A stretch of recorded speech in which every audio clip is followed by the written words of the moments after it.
Yo, what is going on, guys? Membro here, back at it with another podcast.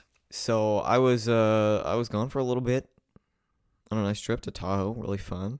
So I wasn't able to get out a lot of videos or whatever, but some big news dropped while I was gone. USC and UCLA are going to the Big 10 as soon as 2024. This is huge. This is huge. I put up like a TikTok. Is this good or bad? I was surprised. A lot of people said this was good for college football, but personally, I think this is kind of bad for college football. I'll just get into why it is bad. So you really see now we're getting two super conferences, the SEC and the Big 10. These were the best conferences to start with, you know.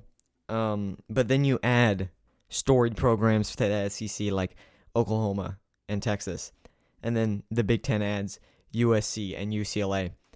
Big time has storied programs. Now, as far as I know, this is just for Oklahoma. They've been in the playoff many times.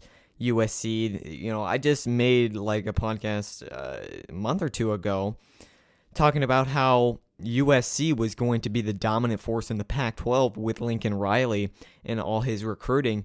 Well, now they're going to the Big 10, and there's going to be a lot more competition there for college football.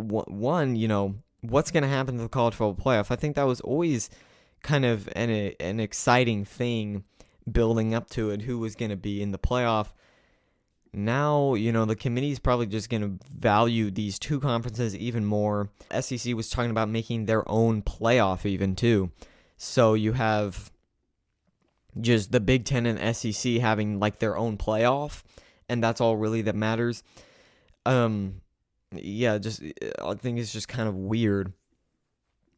And then another problem is that not every, team is going to play everyone in their conference. That already kind of happens in the SEC, where Vanderbilt might not play like South Carolina every year or something, or you could say like Auburn doesn't play South Carolina every year or something like that. I don't see college football changing how many games there are in a season, but I mean, who knows? They're just going away with tradition at this point. I think that's what makes college football really stand out. You know the matchups, and there's really like you can grow rivalries with these matchups. And now that you have kind of, big 16-team conferences, you're not going to grow those rivalries as much because you're not playing, one team every single year. So one upset I can think of it would be this will allow for more just big-time matchups. You're going to have regularly, you're going to have like Oklahoma versus Alabama and Georgia. That's going to be cool. You're going to have like USC versus Ohio State. There's that, but obviously I just think the conferences, it's been years and years with these conferences. You're left with the Big 12, the Pac-12, and the ACC scrambling, just scrambling right now to figure out what they're going to do. And then especially a team like Oregon, that's kind of like left on an island here. To me, teams like Oregon and maybe even Utah, without the competition of a team like USC, there's just not going to be as much, even less appeal to the Pac-12 here. Pac-12, probably their most storied program is USC. They're taking that away. Even less attention now is going to go to the Big 12 and the Pac-12. And that's going to not allow for as many recruits to go to the Pac-12 and the Big 12. And that's just not going to allow for as much diversity in college football. The idea that all kinds of talent everywhere around the country for college football is really cool. And then obviously another kind of funny problem is that think about the travel time for the teams like USC and UCLA. They could have to travel maybe all the way to New York, across the country, just to play a conference game. Like, just think about that. I think the reason, obviously travel has gotten more advanced and it's better, but, these kids are still, like, in college. They still have college. Not everyone's going to be, like, going to the NFL, like, that college doesn't really matter or something like that. for college definitely matters for college football, I think. Now you're not going to get big, those storied matchups like USC versus Stanford and Oregon and Utah. That was a brewing rivalry too. Oklahoma versus Oklahoma State. That is a big-time rivalry. Now you're taking that away. Maybe they'll try to schedule an out-of-conference game with Oklahoma State, but it's just less likely that you can do that every single year. With a conference, yeah, you can do that every single year, guaranteed.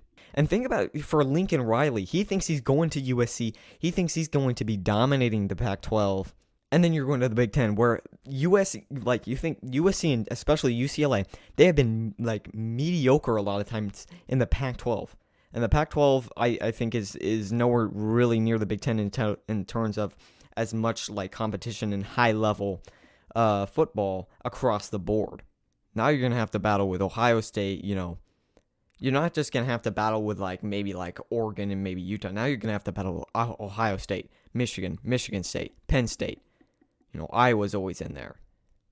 A lot of big-time Big Ten teams.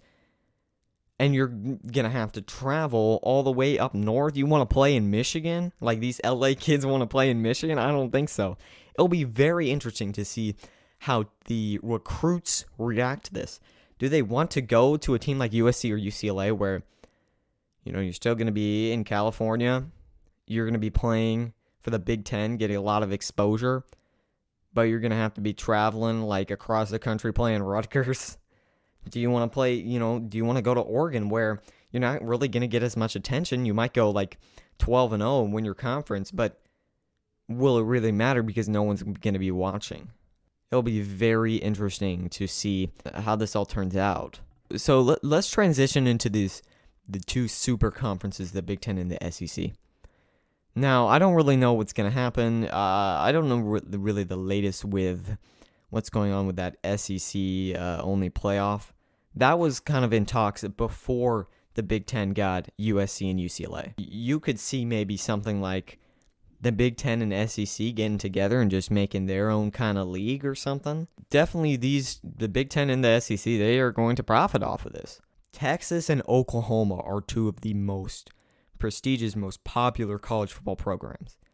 USC, UCLA, top of the, prestigious, top of the top in college football. Maybe not so much UCLA, that's more basketball, but you get it.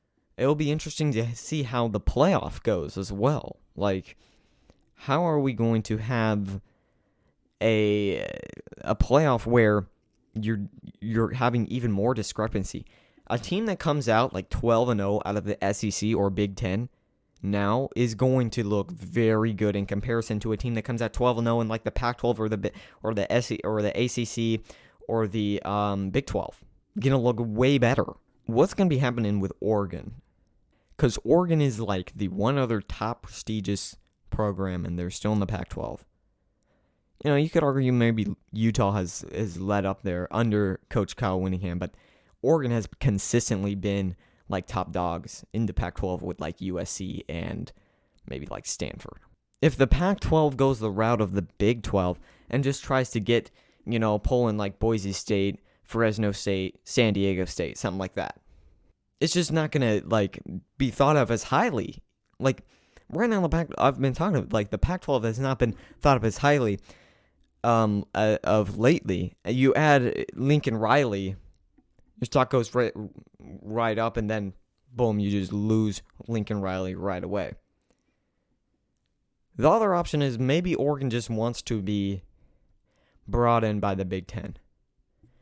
If you are bringing in, let's say they bring in Washington and Oregon, or Oregon and Utah or something like that, you are bringing in 18 teams. This is getting to the NFL at this point, where it will just feel kind of lower level NFL. If you guys are watching this on YouTube, definitely comment below and tell me what you think. And also drop a review, that really helps too. Peace.